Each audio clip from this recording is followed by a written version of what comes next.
I found myself having a bit of a dilemma when I was trying to pick out a film that would be best to talk about for Halloween. I was running through my head the classics, Dracula, The Exorcist, Alien, The Thing, and so on, but nothing was really jumping out at me. Everybody who does movie reviews for Halloween would automatically think to do these ones as well. Then it hit me.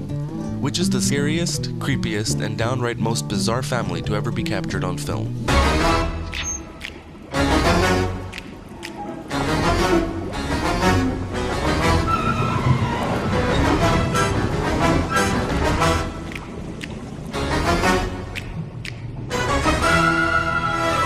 I can't say enough good things about the Addams family.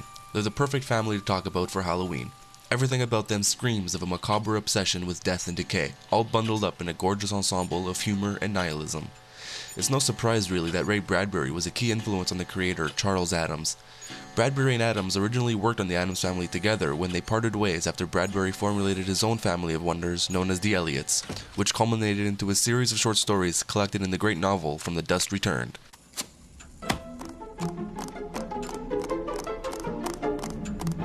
This movie revolves around the search for Fester, the long-lost brother of Gomez Addams, who has been missing for 2.5 decades.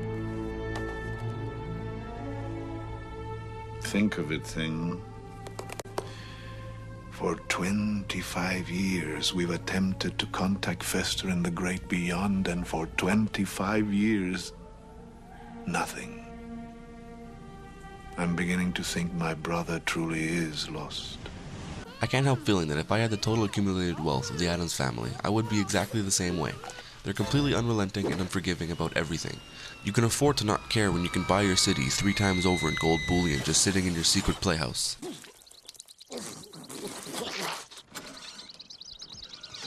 Damn you, Addams! Sorry about the window, Judge. Keep the ball. I have a whole bucket full. Oh, also, I think I forgot to mention, this movie stars Raul Julia. Does anything else need to be said? He is completely and totally made of wind.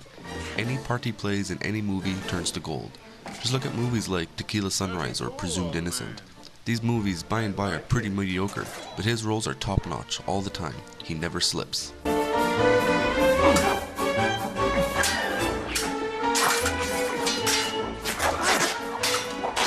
If Raul Julia isn't enough to convince you that this movie punts chin all over the place, then you might enjoy Christina Ricci, that weird, creepy chick that was so popular in the 90s. Costume. This is my costume. I'm a homicidal maniac. They look just like everyone else. Or maybe Christopher Lloyd. You can never go wrong with Christopher Lloyd. B? Is it him? Is it possible? Oh my God. Fast. Thomas. And how about Angelica Houston playing Morticia? She's always creepy looking. Let me. It's all right. I can do it. Crowbar.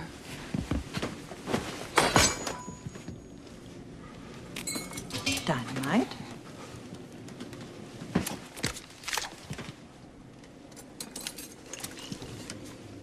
Cyanide. Fester. As if we'd run out. And, this kid. Cool.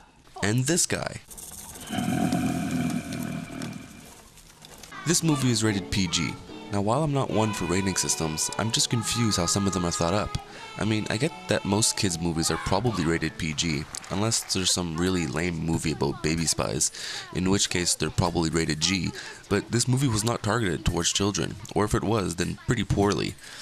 It's possible why it never did quite as well as it should have. I mean, just look at this scene and tell me if you think this is a kid's movie. A very powerful hit.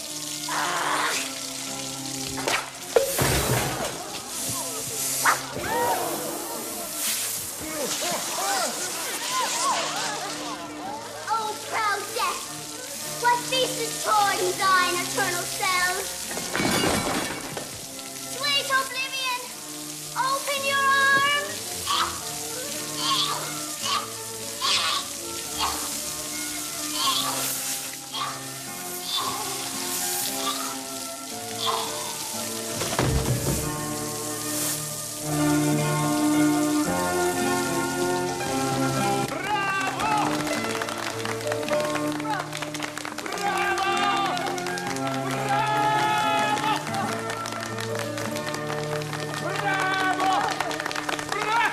Owned. That's what kids' movies are supposed to be, in my opinion. So there you have it, folks. Halloween done by the Addams Family. This movie is twisted, obscene, grotesque, and downright terrifying at times. It's one of the better aged films in the 90s because nothing about it made you think you were watching a movie that was placed in the 90s. Now, I could say this movie is supposed to be a kind of prolonged metaphor highlighting society's aversion to anything relating to death, or I could say that it's a reaction to middle-class suburbia, but what's the point? They're the Addams Family, and they'll be forever remembered. Now let's end on some great music.